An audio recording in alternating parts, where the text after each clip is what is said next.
solennité du Christ, roi de l'univers, nous achevons l'année liturgique.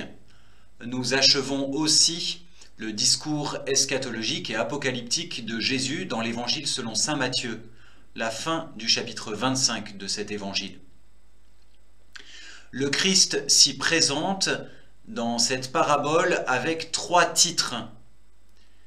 Celui de Fils de l'homme, celui de roi qui siège sur son trône, et celui de berger qui sépare les brebis des boucs.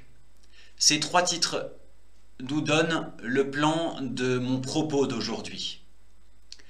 D'abord, Fils de l'homme, c'est un titre qui vient du livre de Daniel et qui fait référence à l'action ultime de Dieu qui vient révéler toute chose et vient donner son sens à toute l'histoire. Il y est donc question d'une révélation.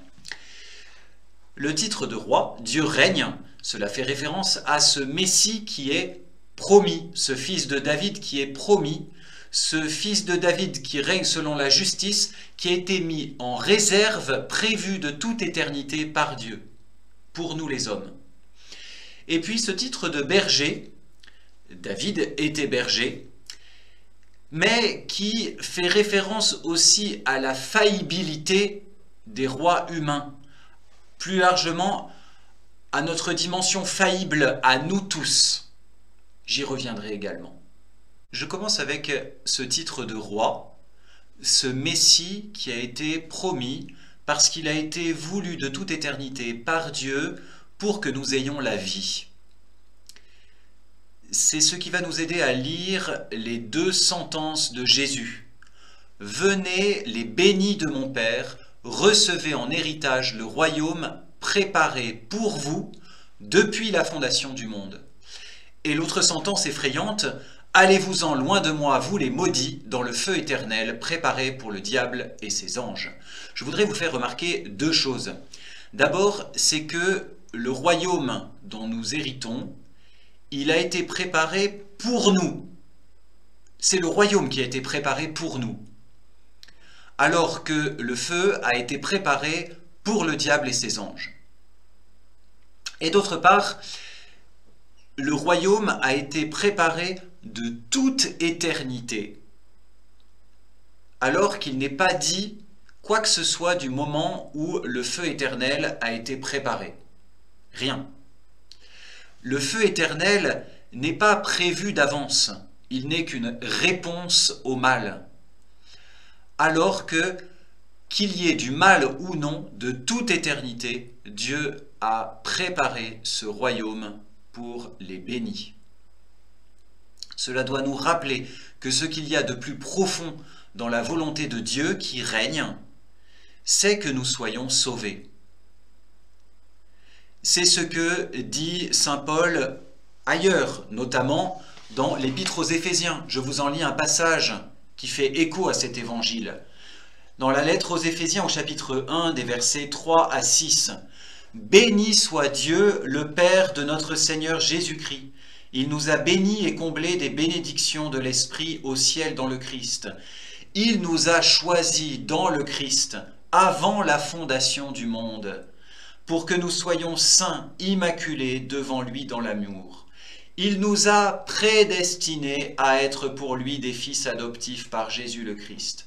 Ainsi il a voulu sa bonté à la louange de gloire de sa grâce. » Ce qu'il y a de plus profond, la prédestination, notre élection dans le Christ, qui est le plus profond dans le cœur de Dieu, c'est que nous héritions de ce royaume de vie et de bonheur. C'est encore autrement ce que dit dans la première épître à Timothée, saint Paul, au chapitre 2, verset 4, « Dieu veut que tous les hommes soient sauvés et parviennent à la pleine connaissance de la vérité. » J'en viens maintenant à cette image du berger qui traverse toute la Bible. Elle nous est probablement familière. Il y a une histoire intéressante dans le premier livre de Samuel, au moment où Dieu choisit un roi pour Israël. Et c'est Saül qui est choisi.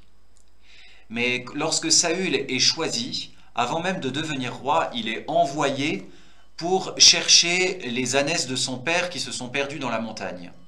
Et voilà qu'il va parcourir tout le pays, partout, il va courir partout, sans jamais les retrouver. et les ânesses seront retournées toutes seules à leur bercail. Vous voyez, dès le début de l'histoire de Saül, on voit que Saül, c'est probable qu'il ne sera pas un très bon roi. Il est défaillant. Et Dieu traverse la défaillance des hommes. La prophétie que nous avons entendue fait suite à une première prophétie où Dieu dénonce les mauvais bergers qui profitent, qui abusent du troupeau.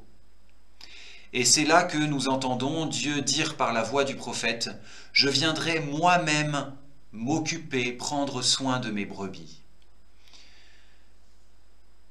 Et Jésus règne. Alors, il ne faudrait pas que nous soyons pris par une illusion d'optique. Jésus ne règne certes pas à la manière humaine, à une manière qui a ses défaillances et ses abus. Pourtant, il règne bien, Dieu règne. Vous voyez, il ne faudrait pas que nous tirions des images saisissantes, vraies, importantes de l'humilité de Jésus. Jésus ne règne pas dans un palais à Jérusalem comme Hérode, mais il est le roi qui naît dans l'humilité, emmailloté dans une crèche. Jésus n'est pas couronné parce qu'il envoie ses armées trucider ses ennemis, mais parce qu'il est roi sur la croix. Pourtant, Jésus règne. Il ne règne pas en ne régnant pas du tout. Il n'exerce pas son pouvoir en étant tout à fait impuissant. Et c'est ce qu'il fait comprendre à Pierre. Pierre doit prendre son glaive, mais doit apprendre à remettre le glaive au fourreau. Voyez, je dispose de la puissance, mais il y a une manière particulière de l'exercer. C'est ce que nous entendons dans la deuxième lecture de la première épître aux Corinthiens.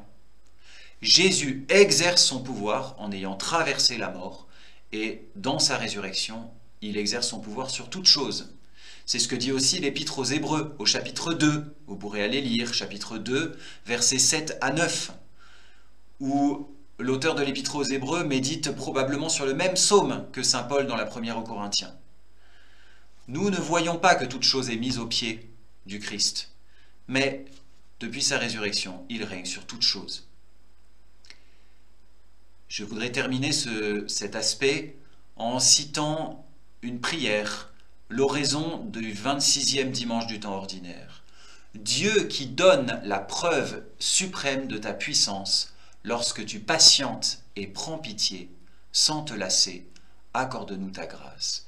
Dieu qui donne la preuve suprême de ta puissance, lorsque tu prends patience et prends pitié. Je termine avec ce premier titre évoqué, celui du Fils de l'homme, qui vient du livre de Daniel. Il y a une révélation à recevoir. Je voudrais que nous soyons attentifs dans l'Évangile au fait que, pour les bénis comme pour les maudits, cette déclaration du roi est toujours une surprise. Ceux qui ont pris soin des pauvres, ceux qui ont donné à manger, qui ont visité les prisonniers et les malades, sont surpris. Et ceux qui ne l'ont pas fait sont également surpris. Le lien qu'il y a entre Jésus et le malade que je visite, le pauvre que je nourris ou que je vêtis, ce lien est toujours une révélation. Je mets l'accent sur cette révélation parce que nous sommes toujours tentés de voir midi à notre porte. Est-ce que les chrétiens qui luttent pour l'abolition de la torture sont en concurrence avec les chrétiens qui visitent les malades dans notre quartier? Est-ce que l'ACAT est en concurrence avec le service évangélique des malades? Dit comme ça, évidemment que non. Mais voyez, notre tentation est toujours de dire « Moi, je suis un béni parce que je visite les malades. Mais eux qui s'occupent d'autre chose, eux, pourquoi ils ne le font pas, hein? Mais vraiment, est-ce que vous avez bien entendu l'évangile? Vous devriez faire comme moi. » Que Jésus soit dans le pauvre que je vais visiter, dans le prisonnier pour lequel je me bats, c'est toujours une révélation. C'est pourquoi notre espérance d'entrer dans ce royaume qui a été préparé pour chacun de nous, pour nous tous ensemble, notre espérance, elle n'est pas fondée dans nos bonnes œuvres pour nous donner bonne conscience.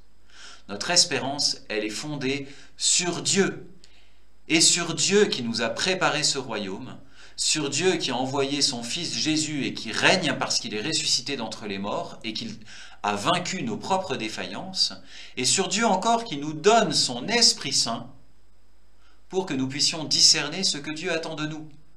Est-ce que Dieu attend de moi, Romain, que j'aille visiter telle personne? Que j'aille m'occuper de la patate? Bah oui, c'est ce que je fais. Ou que j'aille visiter un prisonnier.